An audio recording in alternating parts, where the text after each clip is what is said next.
ನಮಸ್ಕಾರ ವೀಕ್ಷಕರೇ, ಜಾತಕ ಫಲ ವಿಶೇಷ ಕಾರ್ಯಕ್ರಮಕ್ಕೆ ಸ್ವಾಗತ. ನಾನು ವಿನುತಾ ಪರಮೇಶ್.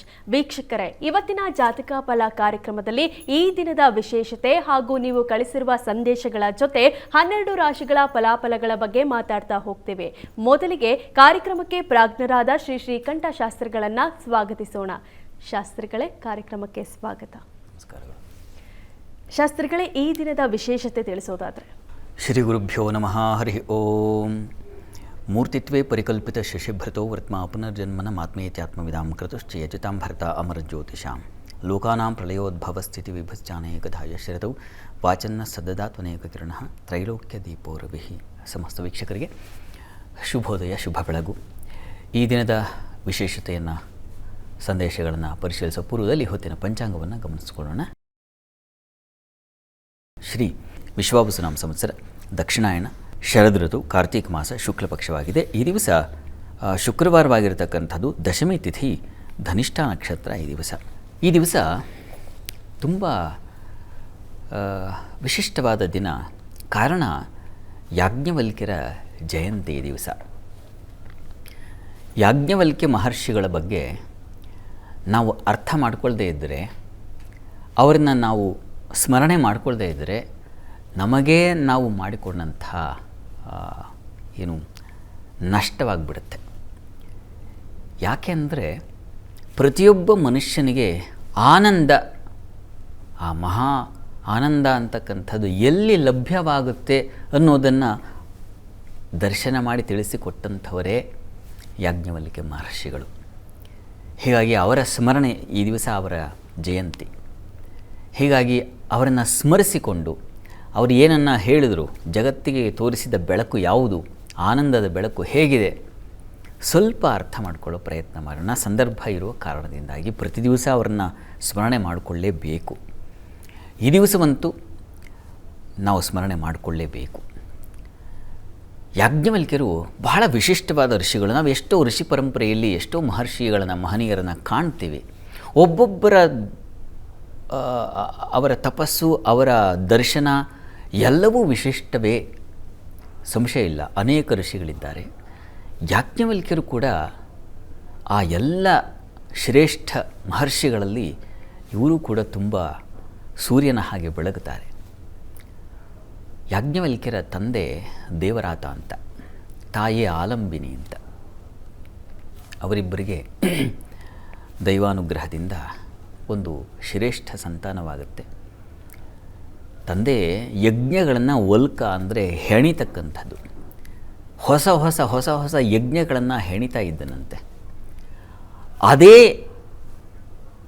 ಆ ಯಾವ ಕೌಶಲ್ಯ ಇದೆ ಅದು ಮಗನಿಗೂ ಬರಬೇಕು, ಮಗನೂ ಕೂಡ ಅಂಥವನು ಆಗಬೇಕು ಅಂತ ಹೇಳಿ ಮಗನಿಗೆ ಯಾಜ್ಞವಲ್ಕ್ಯ ಅಂತ ಹೆಸರಿಟ್ಟರು. ಆತ ಕೂಡ ಮುಂದೆ ನಾವೀಗ ಗಮನಿಸ್ತೀವಲ್ಲ, ಅಂಥ ಶ್ರೇಷ್ಠ ಮಹರ್ಷಿ ಆಗಿಬಿಟ್ರು. ನಮಗೆ ಕಾಲವಿಲ್ಲ, ಇರುವ ಸ್ವಲ್ಪ ಕಾಲದಲ್ಲಿ ಆ ರಸ, ಆ ಮಹರ್ಷಿಗಳು ಕಂಡಂಥ ಅದನ್ನು ಸ್ವಲ್ಪ ಮಟ್ಟಿಗೆ ಕಾಣೋಣ, ಆ ರಸಪಾಕವನ್ನು ಅಷ್ಟೇ ಸವಿಯೋಣ. ಅವರು ಬಹಳ ಪುಟ್ಟ ವಯಸ್ಸಿನಲ್ಲೇ ಮಹಾಮೇಧಾವಿ, ತಂದೆ ಹಾಗಿದ್ದರು. ಆ ಕಾರಣದಿಂದಾಗಿ ಮಗನಿಗೆ ಅದು ಬರುತ್ತೆ ಬಳುವಳಿಯಾಗಿ. ತಂದೆ ತಾಯಿ ಇಬ್ಬರೂ ಕೂಡ ತುಂಬ ತುಂಬ ಒಳ್ಳೆಯ ಪ್ರತಿಭಾಶಾಲಿಗಳು.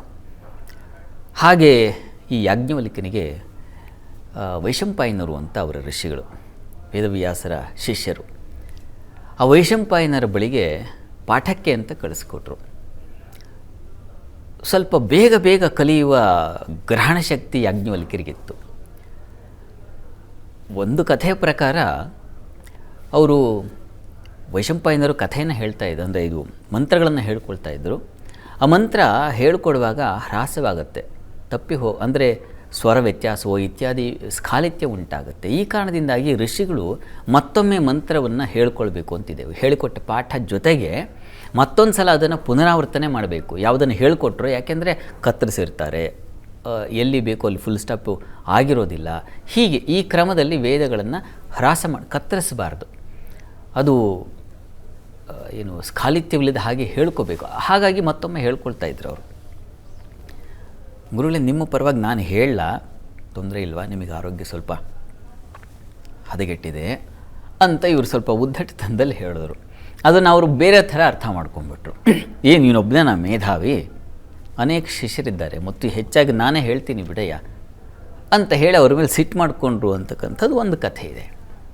ಇನ್ನೊಂದು ಕಥೆ ಪ್ರಕಾರ ಒಬ್ಬ ರಾಜನಿಗೆ ಇವರು ಅವನ ಆ ರಾಜಗೃಹಕ್ಕೆ ಹೋಗಿ ಅಭಿಮಂತ್ರಣ, ನೀರಿನಿಂದ ಅಭಿಮಂತ್ರಿತವಾದ ನೀರು, ಅದನ್ನು ತೊಗೊಂಡು ಹೋಗಿ ಎಲ್ಲ ಕಡೆ ಪ್ರೋಕ್ಷಣೆ ಮಾಡಬೇಕು. ರಾಜನಿಗೆ ಬಹಳ ಮುಖ್ಯವಾಗಿ ಅನುಗ್ರಹ ಮಾಡಬೇಕು, ಸಂಪ್ರೋಕ್ಷಣೆ ಮಾಡಬೇಕು ಅಂತ ಹೇಳಿ ಪ್ರತಿ ದಿವಸ ಹೋಗ್ತಾಯಿದ್ರು. ಒಂದು ದಿವಸ ಅವರಿಗೆ ಆಗಲಿಲ್ಲ, ಅನಾರೋಗ್ಯ ನಿಮಿತ್ತ. ಯಾಜ್ಞವಲ್ಕ್ಯರು ನಾನು ಹೋಗಿ ಬರ್ತೀನಿ ಅಂತ ಹೇಳಿ ಹೋದರು. ರಾಜ ಇವರಿಗೆ ಒಂದು ಮನಸ್ಸಿರುತ್ತೆ, ಏನು ನಾನು ಅಧ್ಯಯನಶಾಲಿ, ಚೆನ್ನಾಗಿ ಅಭ್ಯಾಸ ಮಾಡಿದ್ದೀನಿ, ಒಳ್ಳೆಯ ಶಿಷ್ಯ, ನಾನು ಹೋದರೆ ನನ್ನನ್ನು ಗೌರವಿಸಬೇಕು, ಈ ರೀತಿಯ ರಾಜ ಸ್ವಲ್ಪ ಮರ್ಯಾದೆ ಕೊಡ್ತಾನೆ, ಈ ಥರ ಎಲ್ಲ ಇತ್ತು ಮನಸ್ಸಿನಲ್ಲಿ. ರಾಜನಿಗೆ ಸ್ವಲ್ಪ ದರ್ಪ. ಅವನು ಇವ್ರ ಕಡೆಗೂ ನೋಡಲಿಲ್ಲ. ಪಾಪ ಇವನು ಹೋಗಿ ಸಂಪ್ರೋಕ್ಷಣೆ ಮಾಡಿ ಬರೋದೇ ಆಯಿತು. ಇನ್ನೊಂದು ದಿವಸ ಏನಾಯಿತು, ಇವರಿಗೆ ಕೋಪ ಬಂದುಬಿಡ್ತು. ಈ ರಾಜ ಒಂದು ದಿವಸ ರಾಜ ಮಲಗಿಬಿಟ್ಟಿದ್ದಾನೆ, ಹುಷಾರಿಲ್ಲ, ಪ್ರೋಕ್ಷಣೆಗೆ ಬಂದಿಲ್ಲ, ಹೇಳಿ ಕಳಿಸದ ರಾಜ. ಪಾಪ ಯಾಜ್ಞವಲ್ಕ್ಯರು ನಾನು ಬರೋದಿಲ್ಲ ಅಲ್ಲಿಗೆ. ಆ ರಾಜನಿಗೆ ಇರೋ ದುರಹಂಕಾರಕ್ಕೆ ಮುಖನೂ ನೋಡೋದಿಲ್ಲ ನಮ್ಮನ್ನು. ಇಲ್ಲ ಇಲ್ಲ ನೀವು ಬರಬೇಕಂತೆ ಅಂತ ಮತ್ತೆ ಹೋದ. ಸರಿ ಆಯಿತು, ಇನ್ನೇನು ಕರೆದಿದ್ದಾರಲ್ಲ ಅಂತ ಹೋಗಬೇಕಲ್ಲ, ಗುರುಗಳು ಬೇರೆ ಹೇಳಿದ್ರು ಹೋಗಿ ಬರ ಅಂತ. ಹೋಗಿ ಬಂದರೆ ರಾಜ ಯಥಾ ಪ್ರಕಾರ ಅದೇ ನೋಡಲೇ ಇಲ್ಲ. ಕೋಪ ಬಂದ ರಾಜನಿಗೆ ಪ್ರೋಕ್ಷಣೆ ಮಾಡಲಿಲ್ಲ, ಇರೋ ಕಂಬಗಳಿಗೆ ಪ್ರೋಕ್ಷಣೆ ಮಾಡಿ ಬಂದುಬಿಟ್ರು. ಕಂಬಗಳಿಗೆ ಪ್ರೋಕ್ಷಣೆ ಮಾಡಿದ್ರೆ ಅವ್ರ ಶಕ್ತಿ ಎಂಥದ್ದು ಅಂತ ಆ ವಯಸ್ಸಿನಲ್ಲಿ ಕಂಬಗಳೆಲ್ಲ ಚಿಗುರಲಿಕ್ಕೆ ಪ್ರಾರಂಭ ಆಗಿಬಿಡ್ತು. ರಾಜನಿಗೆ ಇದನ್ನು ನೋಡಿ ಆಶ್ಚರ್ಯ ಆಗೋಯ್ತು. ಓ, ಇವ್ರು ಯಾರೋ ವಿಶಿಷ್ಟವಾದ ವ್ಯಕ್ತಿಯಾಗಿದ್ದಾನೆ ಅಪ್ಪ, ಈ ಮನುಷ್ಯ ಸಾಮಾನ್ಯ ಅಲ್ಲ ಅಂತ ಹೇಳಿ ಮತ್ತೊಮ್ಮೆ ಕರೆಸಬೇಕು ಅವ್ರನ್ನ ಅಂತ. ನಾನು ಹಾಗೆಲ್ಲ ಬರೋದಿಲ್ಲ ಅಂತ. ಹೀಗಾಗಿ ಮತ್ತೆ ಹೋಗಲಿಲ್ಲ. ಅದು ಕಾರಣದಿಂದಾಗಿ ಗುರುಗಳ ಜೊತೆಗೆ ಏನು ಮತ್ತೆ ವಾದ ಏರ್ಪಾಡಾಯಿತು. ನೀನು ನನ್ನ ಶಿಷ್ಯನೇ ಅಲ್ಲ, ನಾನು ಏನು ಹೇಳ್ಕೊಟ್ಟಿದ್ದೆ ನಾನೆಲ್ಲ ವಾಪಸ್ ಕೊಟ್ಬಿಡು ಅಂತ ಹೇಳಿದ್ರು. ಸರಿ ಅಂತ ಎಲ್ಲ ವಾಪಸ್ ಕೊಟ್ಟ. ಆ ಎಲ್ಲ ವೇದ ಯಾವುದನ್ನು ಹೇಳ್ಕೊಟ್ಟಿದ್ರು ಅಷ್ಟೂ ವೇದಗಳನ್ನು ಮತ್ತೆ ಮರಳಿ ಏನು ಬಾಯಿಂದ ಅಕ್ಷರಶಃ ಅವರು ಅಲ್ಲಿ ಏನಿದೆ ಕಥೆಯಲ್ಲಿ ಅಂತಂದರೆ ಅದನ್ನು ವಾಂತಿ ಮಾಡಿದರು, ಅದನ್ನೆಲ್ಲ ವಾಪಸ್ ಕೊಟ್ಬಿಟ್ರು ಅಂತ. ವಸ್ತುತಃ ಅರ್ಥ ಏನಪ್ಪ ಅಂತಂದರೆ, ನಾವು ಜ್ಞಾನವನ್ನು ಅದನ್ನೇನೋ ಅಸಹ್ಯ ಅನ್ನೋ ಅರ್ಥದಲ್ಲಲ್ಲ, ಅವರು ಕೊಟ್ಟದ್ದನ್ನು ತಿತ್ತಿರಿ ಅಂತಕ್ಕಂಥ ಪಕ್ಷಿಗಳು ಸ್ವೀಕರಿಸಿದವು. ಹಾಗಾಗಿ ತೈತರೀಯ ಅಂತಕ್ಕಂಥ ಒಂದು ಶಾಖೆ ಬೆಳೀತು, ಆ ಕೃಷ್ಣ ಯಜುರ್ವೇದ ಅಂತ ಆಯಿತು ಅಂತೆಲ್ಲ ಅಂತಾರೆ. ಇವರು ಗುರುವಿನಿಂದ ತೊಗೊಂಡಿದ್ರೆ ಮತ್ತೆ ಇಲ್ಲ ಅಂದರೆ ಮತ್ತೆ ಖಾಲಿಯಾಗಿದ್ದಾರೆ. ಈಗೇನು ಮಾಡಬೇಕು ನಾನು? ಹಾಗಾಗಿ ಅವರು ಸೂರ್ಯನ ಪ್ರಾರ್ಥನೆ ಮಾಡಿದ್ರು. ನೋಡಿ, ಯಾಜ್ಞವಲ್ಕ್ಯರು ವಸ್ತುತಃ ಈಗಿನಿಂದ ಅವರ ಪ್ರತಿಭೆ ಶುರುವಾಗುತ್ತೆ. ಇಷ್ಟು ಕಾಲ ಇದ್ದದ್ದು ಗುರುಮುಖೇನ ಬಂದ ಆ ಶಕ್ತಿ, ಅವರ ಗ್ರಹಣ ಶಕ್ತಿ ಇತ್ಯಾದಿ. ಈಗ ಅವರ ನಿಜವಾದ ಶಕ್ತಿ ಪ್ರಾರಂಭವಾಗುತ್ತೆ. ಸ್ವತಂತ್ರವಾಗಿ ಅವರು ಹೇಗೆ ಬೆಳೆದರು, ಸೂರ್ಯೋಪಾಸನೆಯನ್ನು ಮಾಡಿದ್ರು. ಸೂರ್ಯ ಕುದುರೆ ಅಶ್ವದ ರೂಪದಲ್ಲಿ ಬಂದು ಅವರಿಗೆ ಅನುಗ್ರಹ ಮಾಡಿದರು. ವಾಜ ಅಂದರೆ ಕುದುರೆ ಅಂತ, ಹೀಗಾಗಿ ವಾಜಸನೇಯ ಅಂತ ಅವರಿಗೆ ಹೆಸರಾಯಿತು. ಅದನ್ನು ಶುಕ್ಲ ಯಜುರ್ವೇದ ಅಂತ ಕರೀತಾರೆ.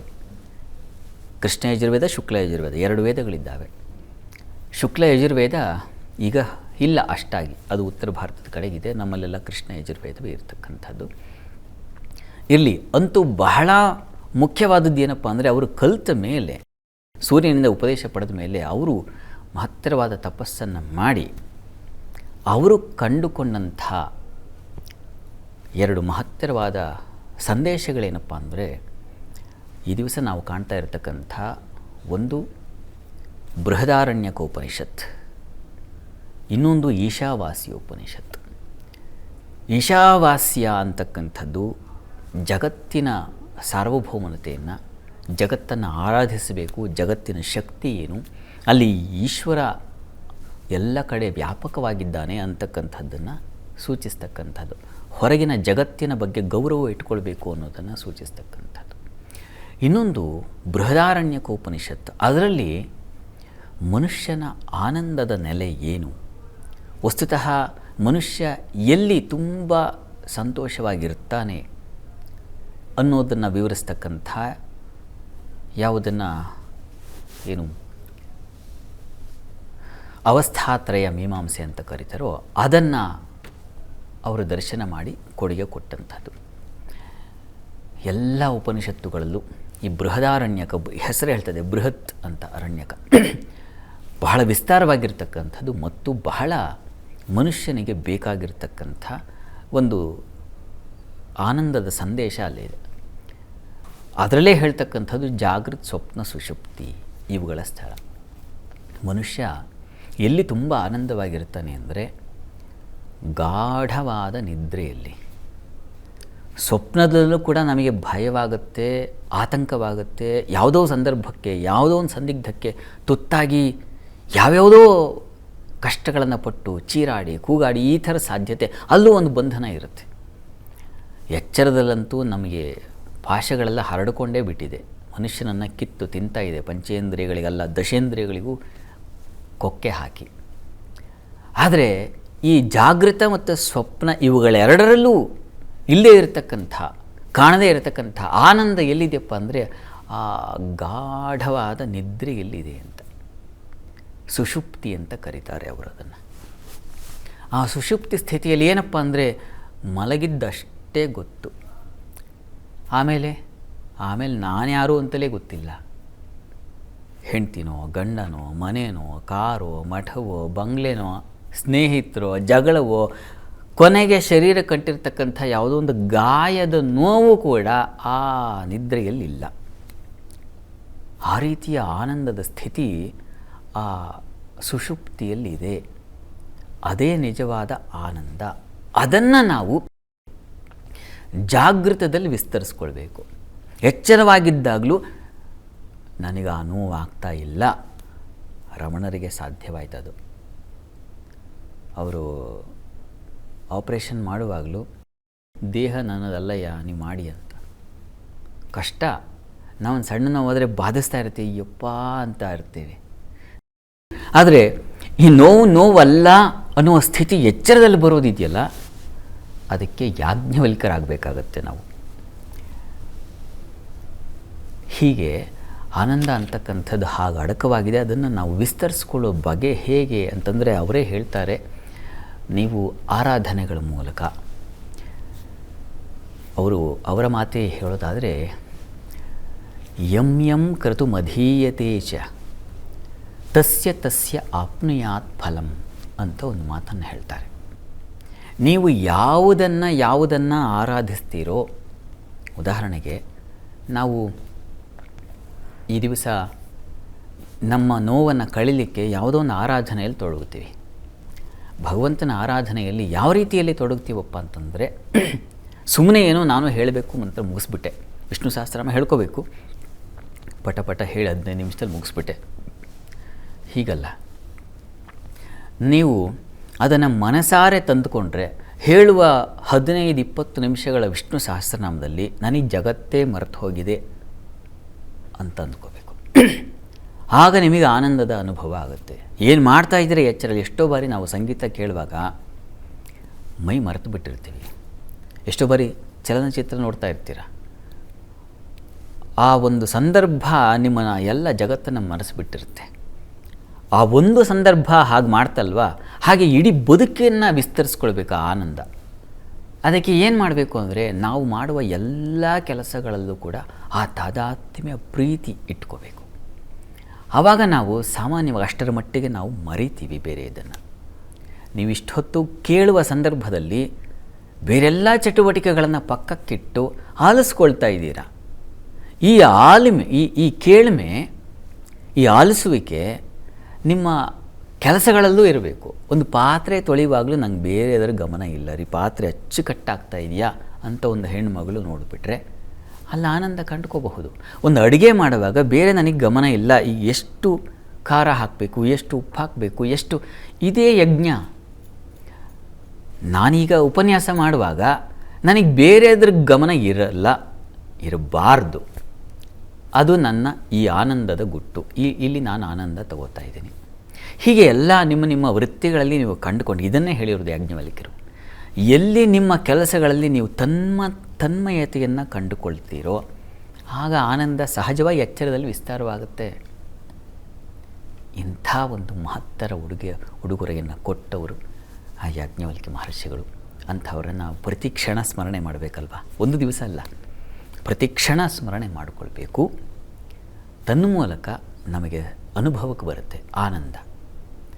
ಒಂದು ಬೀಜವನ್ನು ಬಿತ್ತಿದರೆ ಆ ಬೀಜದ ನಂತರದಲ್ಲಿ ಬೆಳೀತಕ್ಕಂಥ ಗಿಡ, ಆನಂತರದಲ್ಲಿ ವೃಕ್ಷ ಮರವಾಗ್ತಕ್ಕಂಥದ್ದು, ಟೊಂಗೆಗಳಾಗ್ತಕ್ಕಂಥದ್ದು, ಕಾಯಿ, ಹಣ್ಣು, ಫಲ, ಹೂ, ಹೀಗೆಲ್ಲ ಇರತಕ್ಕಂಥದ್ದು ಈಶಾವಾಸ್ಯೋಪನಿಷತ್ ಹೊರಗಿನ ಜಗತ್ತನ್ನು ತೋರ್ತಾ ಇದೆ. ಒಂದು ಬೀಜ ಬಿತ್ತಿದ ಒಳಗಿನ ಬೀಜ ಇಷ್ಟೆಲ್ಲ ವ್ಯಾಪಕವಾಗಿ ಬೆಳಗಿದೆ, ವಿಶ್ವವನ್ನು ತೋರಿಸ್ತಾ ಇದೆ. ಬೃಹದಾರಣ್ಯಕ ಏನು ಹೇಳುತ್ತೆ, ಬೀಜದೊಳಗೆ ಮರ, ಟೊಂಗೆ, ಹಣ್ಣು, ಹೂವು ಎಲ್ಲ ಅಡಕವಾಗಿದೆಯಪ್ಪ. ಎಲ್ಲಿದೆ ಅದು? ಬೀಜದೊಳಗೆ ಸೇರಿಕೊಂಡಿದೆ. ಅದನ್ನೇ ಅಹಂ ಬ್ರಹ್ಮಾಸ್ಮಿ ಅಂತ ಕರೀತಾರೆ. ಆ ಬೀಜದೊಳಗಿಂದ ಹರಡಿದಂಥ ಯಾವ ವೃಕ್ಷ ಇದೆ ಅದನ್ನು ಈಶಾವಾಸ್ಯ ಅಂತ ಕರೀತಾರೆ. ಇಂಥ ಒಂದು ವಿಶೇಷ ಒಂದು ದರ್ಶನವನ್ನು ನಮಗೆ ಕೊಡುಗೆಯಾಗಿ ಕೊಟ್ಟಂಥ ಮಹನೀಯರನ್ನು ಮನಸಾರೆ ಸ್ಮರಿಸಿಕೊಳ್ಬೇಕು, ಅವರಿಗೆ ಕೃತಜ್ಞತೆ ಸಲ್ಲಿಸಬೇಕು, ಕೈ ಜೋಡಿಸಿ ನಮಿಸಬೇಕು. ನಿಮ್ಮೆಲ್ಲರದು ಈ ಕರ್ತವ್ಯ ಇದೆ, ಸ್ಮರಣೆ ಮಾಡಿಕೊಳ್ಳಿ. ಶಾಸ್ತ್ರಿಗಳೇ, 12 ರಾಶಿಗಳ ಫಲಾಫಲ ತಿಳಿಸ್ಕೊಡೋದಾದ್ರೆ? 12 ರಾಶಿಗಳ ಫಲಾಫಲ ತಿಳಿಯುವ ಮುನ್ನ ಈ ಹೊತ್ತಿನ ಗ್ರಹ ಸ್ಥಿತಿಯನ್ನು ಗಮನಿಸ್ಕೊಳ್ಳೋದಾದರೆ, ಕರ್ಕಟಕ ರಾಶಿಯಲ್ಲಿ ಗುರು ಇರತಕ್ಕಂಥದ್ದು, ಸಿಂಹರಾಶಿಯಲ್ಲಿ ಕೇತು, ಶುಕ್ರ ಇರತಕ್ಕಂಥದ್ದು ಕನ್ಯಾ ರಾಶಿಯಲ್ಲಿ, ಇನ್ನು ತುಲಾ ರಾಶಿಯಲ್ಲಿ ರವಿಯನ್ನು ಕಾಣ್ತಾ ಇದ್ದೀವಿ. ಇನ್ನು ಕುಜ, ಬುಧ ಹಾಗೂ ಮಾಂದಿ ಉದಯಾಗಿದೆ, ಅದು ವೃಶ್ಚಿಕ ರಾಶಿಯಲ್ಲಿ. ಇನ್ನು ಈ ದಿವಸ ರಾಹು ಮತ್ತು ಚಂದ್ರರು ಒಟ್ಟಾಗಿದ್ದಾರೆ, ಅದು ಕುಂಭರಾಶಿಯಲ್ಲಿ. ಇನ್ನು ಮೀನರಾಶಿಯಲ್ಲಿ ಶನಿಶ್ಚರನ ಸ್ಥಿತಿಯನ್ನು ನೋಡ್ತಾ ಇದ್ದೀವಿ. ಹೀಗಿರುವಾಗ 12 ರಾಶಿಗಳ ಫಲಾಫಲ ತಿಳಿತಾ ಹೋಗೋಣ. ಮೊದಲಿಗೆ ಮೇಷರಾಶಿ. ಮೇಷರಾಶಿಯವರಿಗೆ ದಿವಸ ನೋಡಿ, ಔಷಧ ವ್ಯಾಪಾರಿಗಳಿಗೆ ತುಂಬ ಚೆನ್ನಾಗಿದೆ. ರಾಸಾಯನಿಕ ಕ್ಷೇತ್ರಗಳಲ್ಲಿ ಇರ್ತಕ್ಕಂಥವ್ರಿಗೆಲ್ಲ ತುಂಬ ಹೆಚ್ಚಿನ ಲಾಭಗಳಿಗೆ ಅವಕಾಶ ಇದೆ. ವಿದೇಶ ವಹಿವಾಟು ತುಂಬ ಚೆನ್ನಾಗಿರುತ್ತದೆ. ಡ್ರಗ್ಸ್ ಯಾವುದನ್ನು ಔಷಧ ಅಂತೀವೋ ಆ ಕ್ಷೇತ್ರಗಳಲ್ಲಿ ಹೆಚ್ಚಿನ ಲಾಭ ಅಂತ. ಇನ್ನು ಉಳಿದ ಹಾಗೆ ಈ ದಿವಸ ಕೆಲಸ ಕಾರ್ಯಗಳಲ್ಲಿ ಸ್ವಲ್ಪ ವಿಳಂಬ ಕಾರ್ಯ, ಅಂದರೆ ಕೆಲಸ ನಿಧಾನಗತಿಯಲ್ಲಾಗುತ್ತೆ. ಆಗಲ್ಲ ಅಂತಲ್ಲ, ನಿಧಾನತೆ ಇದೆ ಈ ದಿವಸ. ಅವಸರದಲ್ಲಿ ಏನೂ ಆಗಲ್ಲ ಈ ದಿವಸ. ಇನ್ನು ಈ ದಿವಸ ಸಂಗಾತಿಯ ವಿಚಾರದಲ್ಲಿ ಸ್ವಲ್ಪ ಮಟ್ಟಿಗೆ ಮನಸ್ತಾಪ, ಅಸಮಾಧಾನ ಸೂಚಿಸ್ತಾ ಇದೆ. ಸ್ವಲ್ಪ ಸಮಾಧಾನವಾಗಿರಬೇಕು. ಇನ್ನು ಜೊತೆಗೆ ಬಂಧು ಮಿತ್ರರ ಸಹಕಾರ ತುಂಬ ಚೆನ್ನಾಗಿರ್ತದೆ ಈ ದಿವಸ. ಹೆಚ್ಚು ಸಂತೋಷ ಎಲ್ಲಿದೆ ಅಂದರೆ ಸ್ನೇಹಿತರ ಜೊತೆಗೆ, ಆ ರೀತಿಯಲ್ಲಿ ಒಂದು ಫಲ ಕಾಣ್ತೀರ. ಪ್ರಾರ್ಥನೆಗೆ ಈ ದಿವಸ ಲಕ್ಷ್ಮೀನಾರಾಯಣರ ಪ್ರಾರ್ಥನೆ ಸ್ಮರಣೆ ಒಳ್ಳೆಯದು. ಇನ್ನು ವೃಷಭ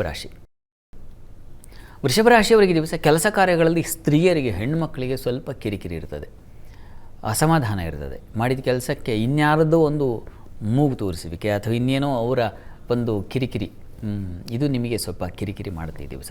ಕೆಲಸದಲ್ಲಿ ಸಮಾಧಾನ ಇಲ್ಲ ಇವರೇ, ಸ್ವಲ್ಪ ಎಚ್ಚರಿಕೆಯಿಂದ ಇರಬೇಕು. ಇನ್ನು ಈ ದಿವಸ ನಿಮಗೆ ಸಹೋದರ ಸಹಕಾರ ತುಂಬ ಚೆನ್ನಾಗಿರುತ್ತೆ. ಸೇವಕರಿಂದ, ಸಹಾಯಕರಿಂದ ಅನುಕೂಲ ಇದೆ. ಯಾರು ಹೆಲ್ಪ್ ಕೇಳಿದ್ರೆ ಅವರಿಂದ ಅನುಕೂಲ ಆಗುತ್ತೆ. ಮತ್ತು ವಿಶ್ವಾಸ, ನಂಬಿಕೆ ಇಟ್ಟು ಆ ಕೆಲಸ ಮಾಡಿಕೊಡ್ತಾರೆ. ಆ ರೀತಿಯಲ್ಲಿ ತುಂಬ ಚೆನ್ನಾಗಿದೆ. ದಾಂಪತ್ಯದಲ್ಲಿ ಸ್ವಲ್ಪ ಮಟ್ಟಿಗೆ ಅಸಮಾಧಾನ, ಮನಸ್ತಾಪ, ಸ್ವಲ್ಪ ಕಲಹದ ವಾತಾವರಣ ಇದೆ, ಹುಷಾರು. ವಿದೇಶ ಪ್ರಯಾಣ ಇದ್ದರೆ ಸ್ವಲ್ಪ ತೊಡಕಿದೆ, ಸ್ವಲ್ಪ ಹುಷಾರು, ಗಮನಿಸಿ. ಈ ದಿವಸ ಪ್ರಾರ್ಥನೆಗೆ ಈ ದಿವಸ ಸುಬ್ರಹ್ಮಣ್ಯ ಪ್ರಾರ್ಥನೆ ಮಾಡಿ. ಇನ್ನು ಮಿಥುನ ರಾಶಿಯವರು ಈ ದಿವಸ ಕೆಲಸ ಕಾರ್ಯಗಳಲ್ಲಿ ತುಂಬ ಅನುಕೂಲದ ವಾತಾವರಣ ಇದೆ. ಹಿರಿಯರ ಸಹಕಾರ ಇತ್ಯಾದಿ ಎಲ್ಲ ಸಿಗುತ್ತೆ ಈ ದಿವಸ. ತಾಯಿ ಮಕ್ಕಳಲ್ಲಿ ಸ್ವಲ್ಪ ಮನಸ್ತಾಪ, ತಂದೆ ಮಕ್ಕಳಲ್ಲಿ ಸ್ವಲ್ಪ ಮನಸ್ತಾಪ ಸೂಚಿಸ್ತಾ ಇದೆ ಈ ದಿವಸ, ಹುಷಾರು. ಕುಟುಂಬದ ವಿಚಾರದ ಸ್ವಲ್ಪ ಹುಷಾರಾಗಿರಿ. ಗುರು ಇದ್ದಾನೆ, ಹೀಗಾಗಿ ತೊಂದರೆ ಇಲ್ಲ. ಕುಟುಂಬ ಸ್ಥಾನದಲ್ಲಿ ಗುರುವಿದ್ದರೆ ಗುರು ಹಿರಿಯರ ಮಾರ್ಗದರ್ಶನದಿಂದ ಕಲಹಗಳು ದೂರ ಆಗುತ್ತೆ. ಹೀಗಾಗಿ ಅವರ ಸಲಹೆ ತಗೊಳ್ಳಿ. ಇನ್ನು ಈ ದಿವಸ ಸ್ವಲ್ಪ ಸಾಲ, ಶತ್ರುಗಳ ಬಾಧೆ ಸೂಚಿಸ್ತಾ ಇದೆ. ಶರೀರಕ್ಕೆ ತರಚಬಹುದು, ಗಾಯ ಆಗಬಹುದು, ಸ್ಕಿನ್ ಅಲರ್ಜಿ ಆಗಬಹುದು, ಈ ರೀತಿಯ ತೊಂದರೆಗಳಿದ್ದಾವೆ. ಬೆನ್ನಿನ ನೋವು ಉಂಟಾಗುತ್ತೆ. ಈ ಥರ ಸ್ವಲ್ಪ ಸಮಸ್ಯೆ ಇದೆ. ಹೀಗಾಗಿ ನೀವು ನರಸಿಂಹ ಕವಚ ಹೇಳ್ಕೊಳ್ಳಿ.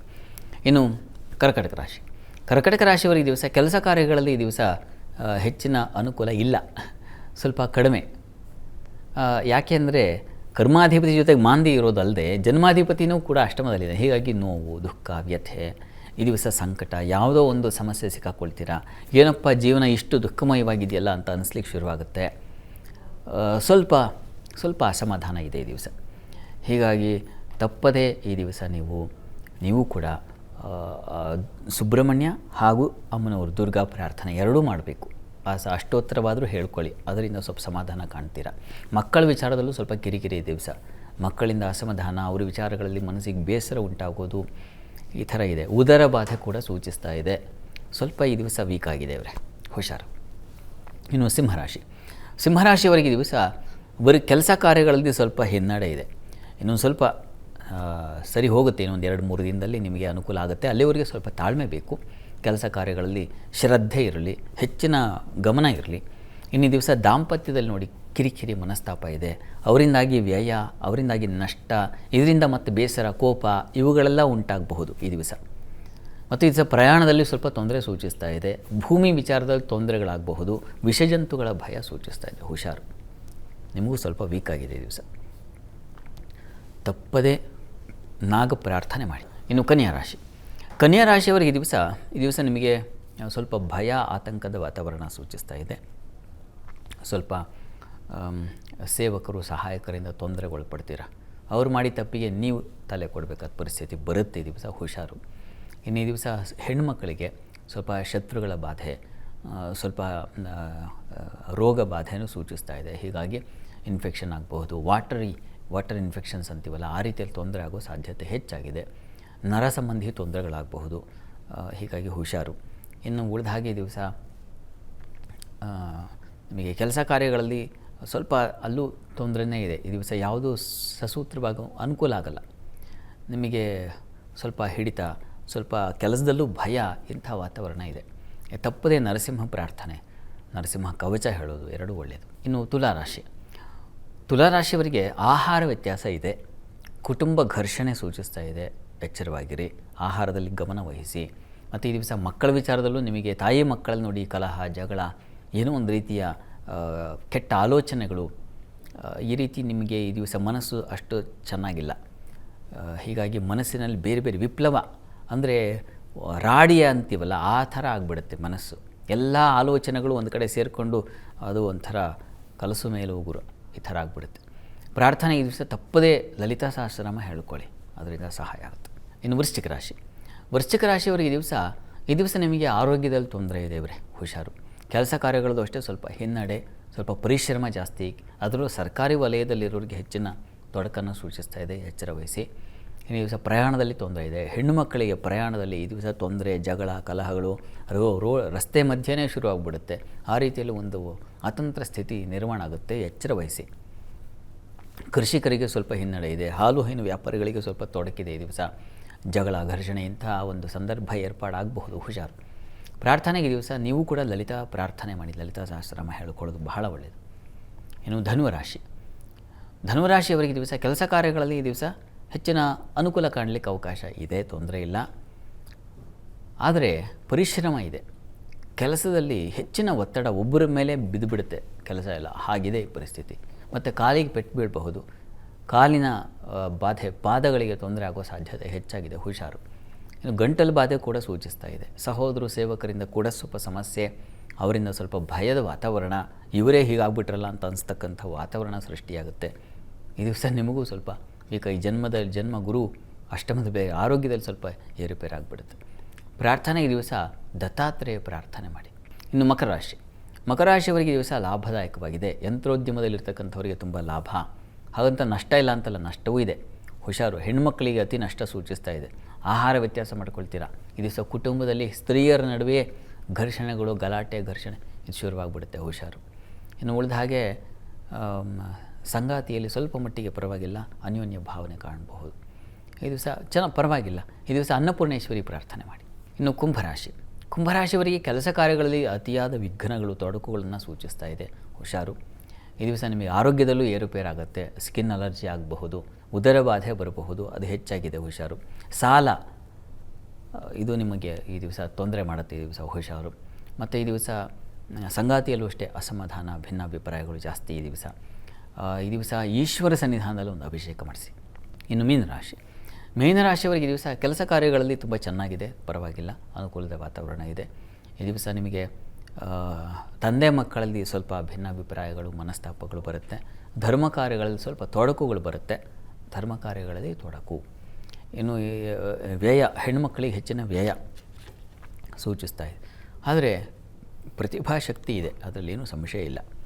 ಪ್ರಾರ್ಥನೆಗೆ ಈ ದಿವಸ ನೀವು ನೋಡಿ, ಅಮ್ಮನವರ ಸನ್ನಿಧಾನಕ್ಕೆ ಸ್ವಲ್ಪ ಅಕ್ಕಿ ಮತ್ತು ಉದ್ದು ದಾನ ಮಾಡಿ. ಈ ದಿವಸ 12 ರಾಶಿಗಳವರು, ರಾಶಿ ಗೊತ್ತಿಲ್ಲ ಅಂತಕ್ಕಂಥವ್ರು ಹೇಳ್ಬಹುದಾದ ಮಂತ್ರ ಓಂ ಚಂದ್ರ ರೂಪಾಯೈ ನಮಃ. ಈ ಮಂತ್ರ ಹೇಳ್ಕೊಳ್ಳಿ, ಮನಸ್ಸಿಗೆ ಹಿತವಾಗುತ್ತೆ. ಶಾಸ್ತ್ರಿಗಳೇ, ಈ ದಿನದ ವಿಶೇಷತೆ ಹಾಗೂ 12 ರಾಶಿಗಳ ಬಗ್ಗೆ ತಿಳಿಸ್ಕೊಟ್ರಿ. ಧನ್ಯವಾದ. ಸರ್ವೇ ಜನಾಃ ಸುಖಿನೋ ಭವಂತು, ಸಮಸ್ತ ಸನ್ಮಂಗಳಾನಿ ಭವಂತು. ಎಲ್ಲರಿಗೂ ಶುಭವಾಗಲಿ. ವೀಕ್ಷಕರೇ, ಇದಾಗಿತ್ತು ಇವತ್ತಿನ ಜಾತಕ ಫಲ ವಿಶೇಷ ಕಾರ್ಯಕ್ರಮ. ನೇರ ದಿಟ್ಟ ನಿರಂತರ ಸುದ್ದಿಗಾಗಿ ನೋಡ್ತಾ ಇರಿ ಏಷ್ಯಾನೆಟ್ ಸುವರ್ಣ ನ್ಯೂಸ್. ನಮಸ್ಕಾರ.